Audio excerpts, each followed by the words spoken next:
The last thing Captain Rylan Hayes remembered was the storm, a storm that shouldn't have existed.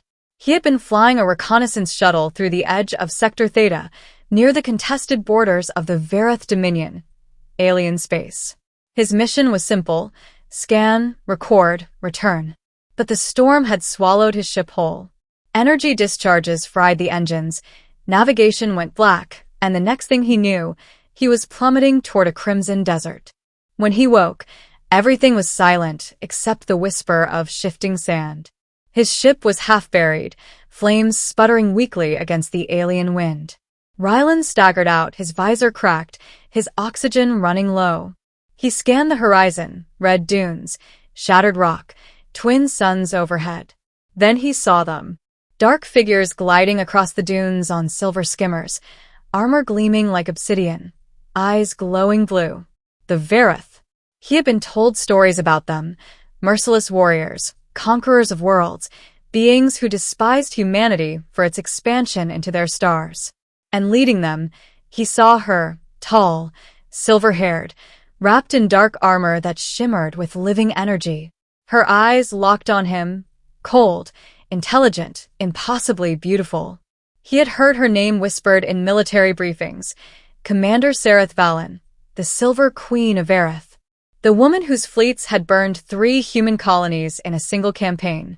He was doomed. Middle, the prisoner. They took him alive. Bound in energy cuffs, Rylan was dragged through metallic halls inside a Vareth fortress carved into a cliffside. Strange symbols pulsed across the walls, part architecture, part organism. The air smelled faintly of ozone and blood. He was thrown into a cell of translucent light. Hours passed, maybe days. No one spoke to him. No food, no sound, just silence. Until the doors hissed open. She entered. Sareth Valen didn't need guards. She walked with the composure of a being who commanded galaxies. Her armor flowed with liquid metal, adapting to her every breath. Her voice was low and melodic. "You are human." He looked up weakly. "Used to be, before your people killed half of mine." A flicker of amusement touched her lips. Bold words for a dying man. "Not dying," he said. "Just waiting for rescue." Her eyes narrowed. "There is no rescue coming. Your fleet withdrew 2 rotations ago. You were abandoned." He smiled faintly. "Wouldn't be the first time." For a moment, something unreadable crossed her expression. She turned, circling him slowly, studying him like an experiment. Then she asked the question that would echo across both their lives. "Why aren't you afraid, human?" Middle, the question. He could have lied. Could have said training, pride, defiance. But the truth slipped out before he could stop it. "Because fear's not what keeps me alive," he said quietly. "Hope does." She tilted her head. Hope. A useless word. A primitive illusion your kind clings to before death. Rylan met her gaze. "If it's an illusion, it's a powerful one. It's the reason we leave our planet. The reason we survive every time someone tries to wipe us out. Fear burns fast, Commander. Hope lasts longer."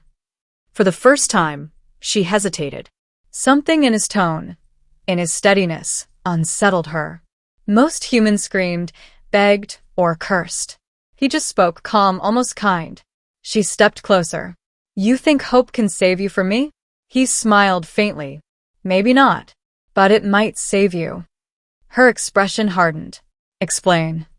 "You've been fighting us for decades. You've destroyed our colonies. But look at you, you're tired. I can see it in your eyes. You're not doing this because you hate us. You're doing it because you're afraid of what we'll become." Her jaw tightened. "Enough. Am I wrong?" Her hand shot out, grabbing his throat. Her skin was cold, her strength inhuman. Blue light flared around her fingers. But he didn't flinch. He just looked at her, eyes steady. "See," he whispered. Still not afraid. For a long moment, neither of them moved. Then she released him and turned away, her voice trembling slightly. "You're a fool, human." "Maybe," he said. "But fools are hard to break." Middle, the curiosity. Days passed. She returned again. And again. Sometimes she asked questions about Earth, its oceans, its skies, its people. Other times, she simply sat in silence, studying him as if trying to understand something invisible. Rylan began to see the cracks in her armor, not physical ones, but emotional.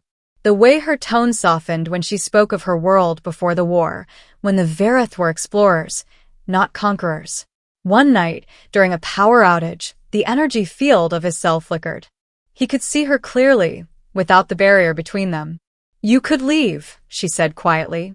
"If I opened the door right now, would you run?" He shook his head. No. "Why?" "Because I think you don't want me to." Her eyes widened slightly. "You assume much." "I listen," he said. "It's what humans do, when we're not shooting things." She laughed softly. The sound caught him off guard. It was the first time he had heard anything like it from her. "You're strange, human." "I've been told that before." Something changed between them that night. The silence between their words became comfortable, not hostile. She stopped calling him human with disdain. Sometimes it sounded almost gentle. And though neither said it aloud, they both began to dread the day when the war would force them apart again. The secret. Then came the message. A transmission from the Vareth High Council, intercepted by Rylan's cell. He overheard their plan, the annihilation of Earth. A final strike to end humanity forever. He knew he couldn't stay silent. When Sareth came that evening, he told her, "They're going to destroy my planet." Her eyes darkened. "You were not meant to hear that." "I did," he said. "And now you have a choice. You can stop it." She turned away. "I cannot defy the council." "Yes, you can," he said. "You're Sareth Valen. You command entire fleets. If anyone can make them listen, it's you." She looked at him, torn between duty and something deeper. "Why do you think I would risk my life for your kind?" "Because," he said softly, "you already have." She froze. "What do you mean?" "You could have killed me the day I crashed. But you didn't. You kept me alive. You wanted to understand me. Maybe even believe me." Her voice trembled. "Believe what?" "That we're not so different." Their eyes met, and for the first time, she looked fragile. The warrior queen stripped of armor and title, just a being who had forgotten what mercy felt like. Climax, the defiance. The next morning, alarms blared through the fortress. Rylan's cell burst open. Guards stormed in. Not to kill him, but to drag Sareth away. The council had discovered her secret visits. To them, mercy was treason.